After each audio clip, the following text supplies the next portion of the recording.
မမြဲတာကိုနားလည်ပါဘာတရားဆုံးမမြဲတာကိုဉာဏ်နဲ့နားလည်ရတယ်ဉာဏ်ရှိတဲ့သူမှမမြဲခြင်းသဘောကိုနားလည်နိုင်တယ်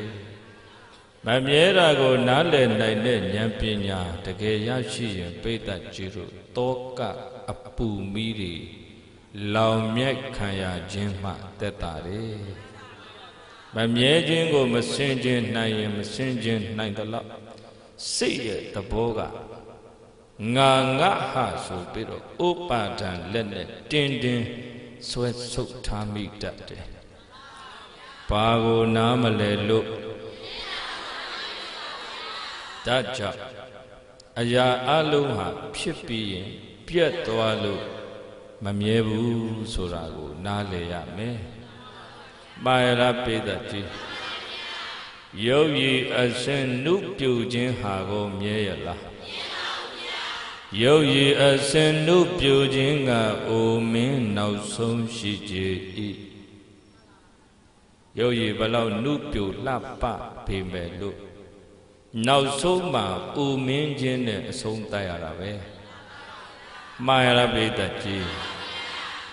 ဇီဝိန်ထေလင်းသက်ရှင်ခြင်းကသေမင်းနောက်ဆုံးရှိကြ၏အသက်ရှင်နေတာကိုမြဲရလားမမြဲဘူးကျမ်းမာတာကိုမြဲရလားကျမ်းမာတာဟာလည်းယောဂရခြင်းမှာဆုံးတာပါပဲဒါကြောင့်မမြဲတာကိုနားလည်ပါအတိတ်တန်တရားမှာကံဆုံးကြတဲ့သူတွေဟာဒီဘဝမှာကြုံကြသည်အတိတ်ရည်ဆက်ကုသိုလ်ကောင်းမှုကံကဆုံးခွင့်ပေးလိုက်တော့မဆုံးဘူးလားကံကုန်တော့ခွဲရတယ်ဒါဖြင့်တွေးဆုံခြင်းတွေကိုမြဲရလားမမြဲတာကိုနားလည်ပါမိငါဤတပေအလုံးစုံသောပြည့်ရဟိချစ်တဲ့သူတွေနဲ့မနာပေငါမျက်နှိုးရတဲ့သူတွေနဲ့နာနာဘာဝဝနိုင်ငံရေးစီးပွားရေးပညာရေးစတဲ့ရေးအမျိုးမျိုးကြောင့်ရှင်ခွဲခွဲရခြင်းသည်၎င်းဝိနာဘာဝဝငါကအရင်ဖြစ်စေသူကအရင်ဖြစ်စေတေခွဲခွဲရခြင်းသည်၎င်းဘဝိတ္တိတနေ့နေ့တွင်မလွဲမသွေဧကံမုတ်ချဖြစ်ကိုဖြစ်ရပေလိမ့်မည်ဣတိဧကသောအဋ္ဌိယဝမိမပဲဖြစ်စေပုရိသေနဝယောက်ျားပဲဖြစ်စေကဟထေနဝအေယတိထောင်လူပေါင်းမှနေကြတဲ့လူသားတွေပဲဖြစ်စေပပစီတေနဝအေယမထောင်ယဟန်ပေါင်းမှနေကြတဲ့ယဟန်တော်တွေပဲဖြစ်စေအဘိနာအမျက်မပြတ်ပစ္စဝခေတပံကောင်းစွာမသွေဆင်ခြင်းနှလုံးသွင်းပြီးတော့နေသင့်ပါတယ်လို့တထာနလူတို့ဆရာဘုရားရှင်ကိုရောမြတ်သည်ဩဝတိကရုဏာရှိရှုဆုံးမတော်မူခဲ့ပါပေတည်း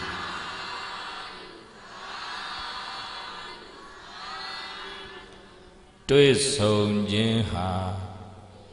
မမြဲပါမြဲရလား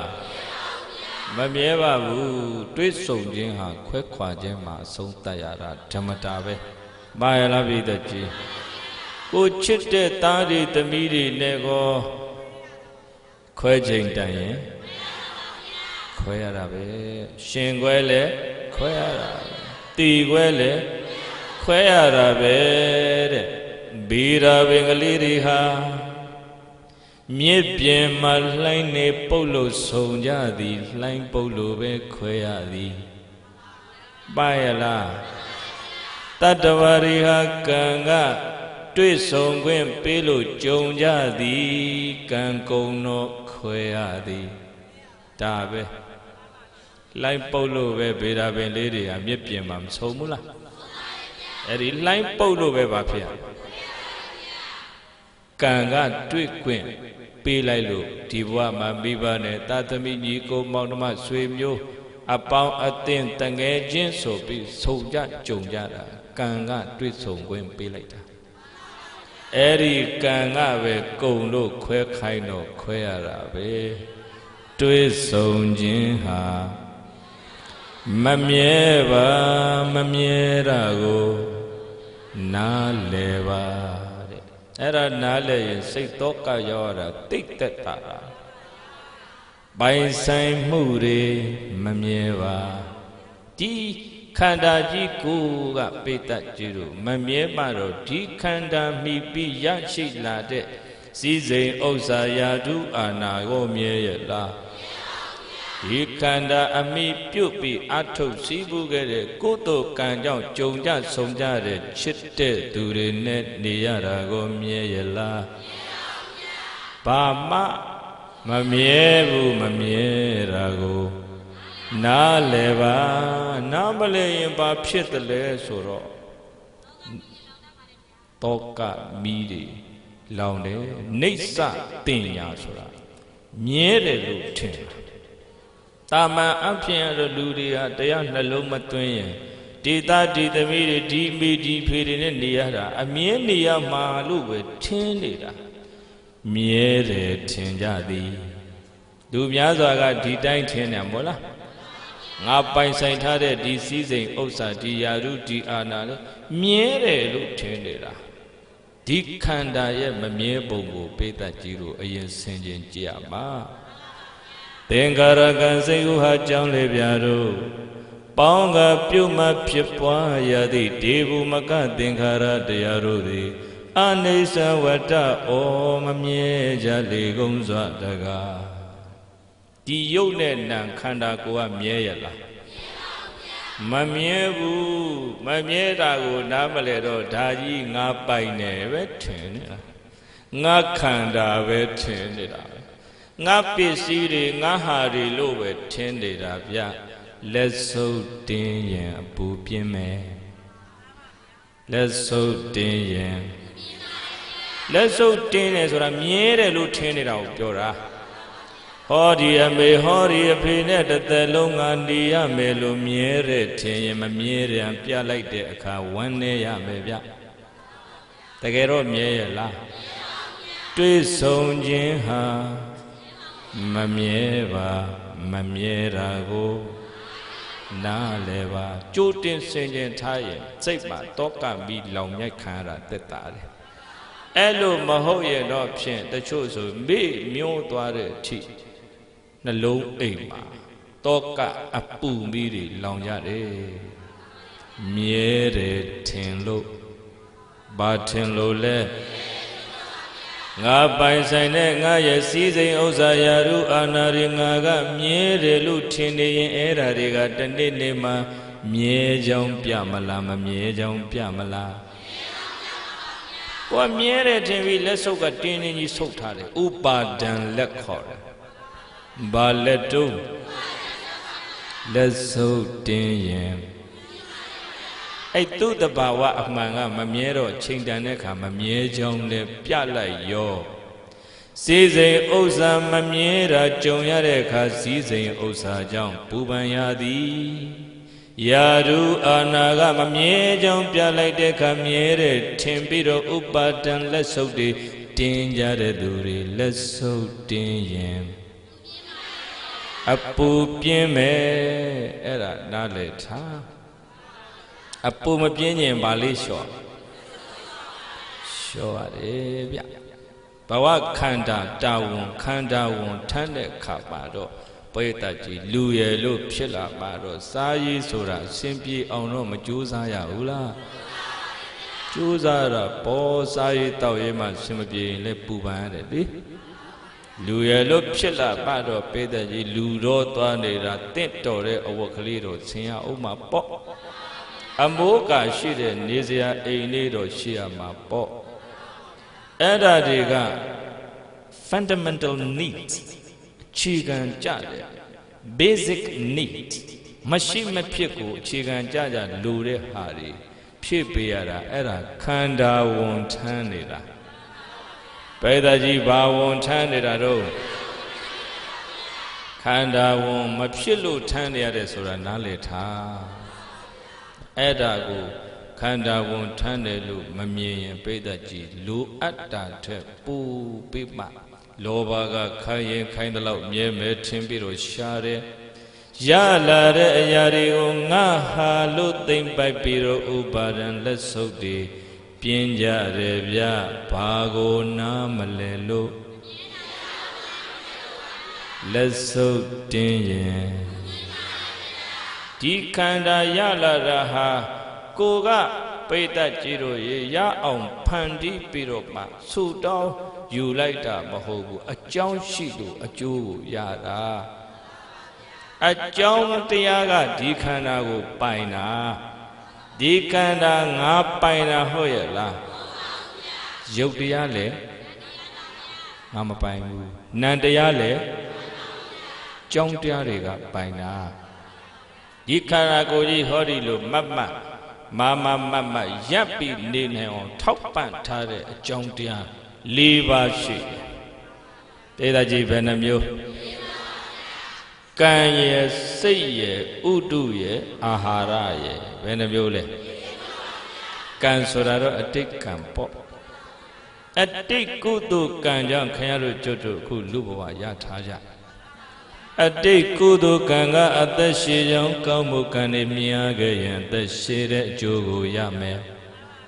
အတိတ်ကုသိုလ်ကံကအသက်ရှည်ကြောင်းကောင်းမှုတွေနေခဲ့ရင်အသက်တူကြောင်းမကောင်းမှုတွေမြင်ရခဲ့ရင်အသက်တူတဲ့ဘဝကိုကြုံရမယ်အကြောင်းရှိသလိုအကျိုးဖြစ်တာအကြောင်းချုပ်ရင်အကျိုးလည်းချုပ်တာမမြဲတာကိုနားလဲပါဘာမှကိုမမြဲတာဗျတွေ့ဆုံခြင်းလည်းမမြဲပါပိုင်ဆိုင်ခြင်းလည်းမမြဲပါယုတ်နံခန္ဓာမမြဲပါအဲ့ဒီအတိတ်ကကံကြောင့်ဖြစ်နေတဲ့ယုတ်တွေလည်းဒီမှာကမ္မဇယုတ်တွေဖြစ်အသစ်ဖြစ်တယ်ကံကြောင့်ဖြစ်တဲ့ယုတ်ဘာကြောင့်ဖြစ်တာတော့ဒါကြောင့်ဒီအတိတ်ကုသိုလ်ကံလေးကြောင့်ဆက်လက်ပြီးယုတ်တွေအသစ်ဖြစ်ပေါ်နေတာတာရှည်ဖို့ရကုသိုလ်ကံလေးဆင်းရတယ်။ဘာဆင်းရတော့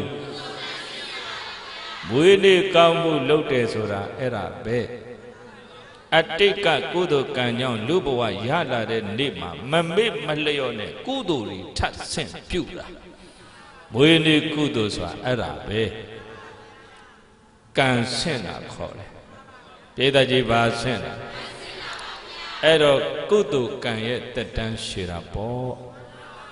အဲ့တော့ကံကြောင့်ဖြစ်တဲ့ယုတ်တရားလည်းဆက်လက်ပြီးဖြစ်ပေါ်ရှင်တန်ပြီးအသက်ရှည်ရပြီးတော့စိတ်တဇယုတ်ဆိုစိတ်ကြောင့်လည်းယုတ်တရားဖြစ်နေတာစိတ်ပူလွန်းရင်ယုတ်ပူတွေဖြစ်မှာပဲလူတယောက်မျက်နှာကြည့်လိုက်စိတ်ပူရင်သူ့မျက်နှာကြီးရဲ့လေအပူမျက်နှာကြီးမှန်ရဲ့လားတချို့ကြည့်လိုက်ရင်မျက်နှာအမြဲတမ်းတစ်ခုခုတွေးပြီးပူးနေတယ်အပူမျက်နှာတွေစိတ်ကိုမသိလို့ဘာကိုမသိလို့စိတ်ကလေးကြည်နေရင်မျက်နှာလည်းစိတ်ကလေးအေးနေရင်မျက်နှာလည်းစိတ်ကလေးတည်ငြိမ်နေရင်မျက်နှာလည်းစိတ်ကြောင့်ဖြစ်တဲ့ယုတ်စိတ်ကြောင့်လည်းယုတ်တရားအဲ့စိတ်ရဲ့အခြေအနေတိုင်းမှာဖြစ်ပေါ်နေတယ်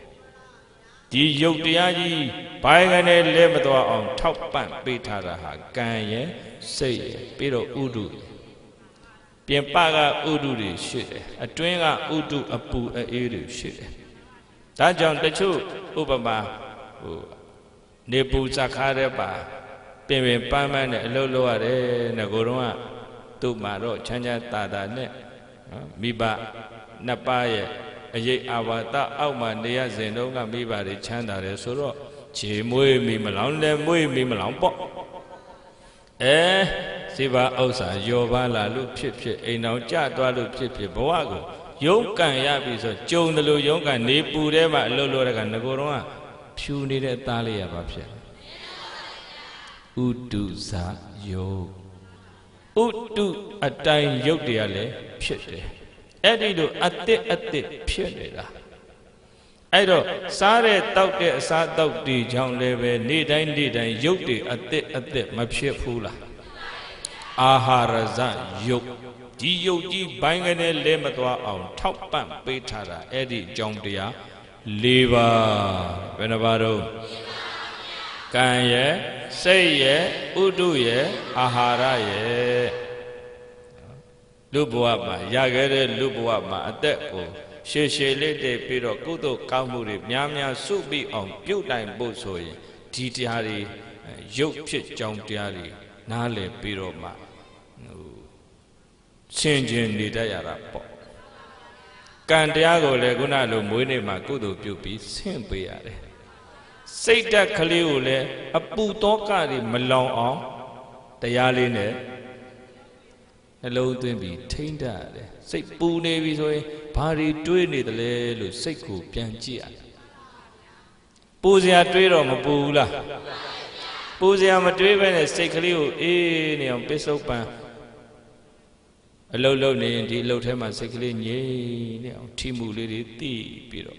ဦးဇင်းလက်ဆွဲတစ်ခုရှိတယ်ယူမလားစိတ်အေးချောင်းတရားလေးရှိတယ်ဘဝဆိုတာတော့ပူစရာတွေတွေ့မှာပဲဘဝဆိုတာဒုက္ခလေဒုက္ခဖြစ်တဲ့ဘဝကိုရထားမှာတော့ဒုက္ခဟာရှောင်လို့လွတ်မလားတောကပေါ်တဲ့လောကရောမှာမောဟတွေထူပြောနေရင်တော့ဘဝအမောတွေရင်ဆိုင်ရမည်မှန်ရလားတရားလေးတစ်ခုတော့လက်ကင်ထားမှာယူမလားပါဇက်ထဲရင်ပါသွားလို့မရဘူးလိုက်ဆိုထီတိတတိအမြဲရှိနှလုံးစိတ်ဝမ်းငြိမ်းချမ်း၏ထီတိတတိအမြဲရှိနှလုံးစိတ်ဝမ်းငြိမ်းချမ်း၏ရမလားသုံးခေါက်ဆို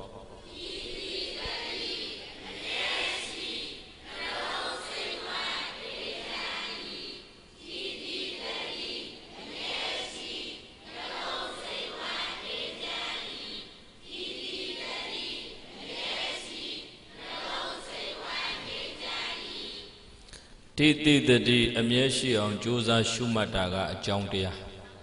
နှလုံးစိတ်ဝမ်းငြိမ်းချမ်းတာကကျိုးတရားအကြောင်းကောင်းရင်အကျိုးကောင်းတာပဲကိုယ်စိတ်ကလေးမပူပန်အောင်စိတ်တစရုပ်တရားလည်းကိုယ်မျက်နှာကြီးပူလောင်တဲ့မျက်နှာကြီးဖြစ်မနေအောင်ဆိုရင်အဲ့ဒါနဲ့နေရစိတ်ပူစရာတွေဘဝမှာတွေ့လာပြီးကြုံလာပြီးဆိုရင်စိတ်ကအဲ့ပူစရာကြီးပြဿနာကြီးဆင်မပြေတာကြီးကိုမေ့ကိုမမေ့နိုင်ဖြစ်တယ်စိတ်ရဲ့သဘောကလည်းဆင်ပြေတာဆိုမေ့ထားလို့ရသေးတယ်အဆင်မပြေတဲ့ကိစ္စများဆိုမေ့လို့မရဘူး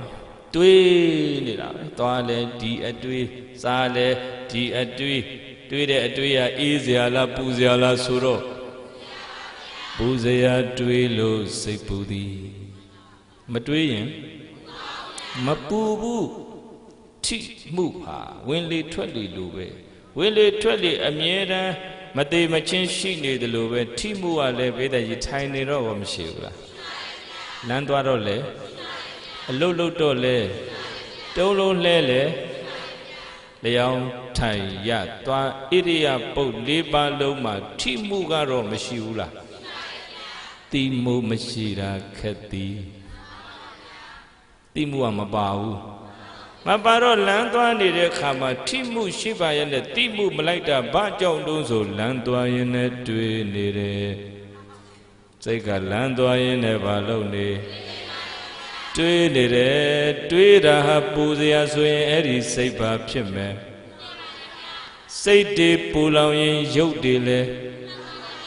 ပူလောင်မှာပဲစိတ်အေးအောင်နေတတ်ဖို့ဘဝမှာအရေးအကြီးဆုံးပဲဒီထက်အရေးကြီးတာဘာမှမရှိဘူးအဲ့ဒါမသိရင်ပတ်စံရှိလဲစိတ်အေးအောင်နေလို့ယာတို့မြင့်လဲတောကကင်းအောင်နေလို့မမြဲတာကိုနားလဲပါနားလဲဖို့ဆိုရင်အဲ့ဒါလိုတယ်ဗျရှုပ်ထွေးနေတဲ့စိတ်ဟာ understanding power မရှိဘူးပိဿကြည့်လို့ အတွေးတွေနဲ့ရှုပ်ထွေးနေတဲ့စိတ်ဟာနားလည်မှုပါဝါမရှိဘူးစိတ်ရဲ့ understanding power မြင့်တင်ဖို့ဆိုလို့ရှိရင်အတွေးတွေလျှော့ရမယ်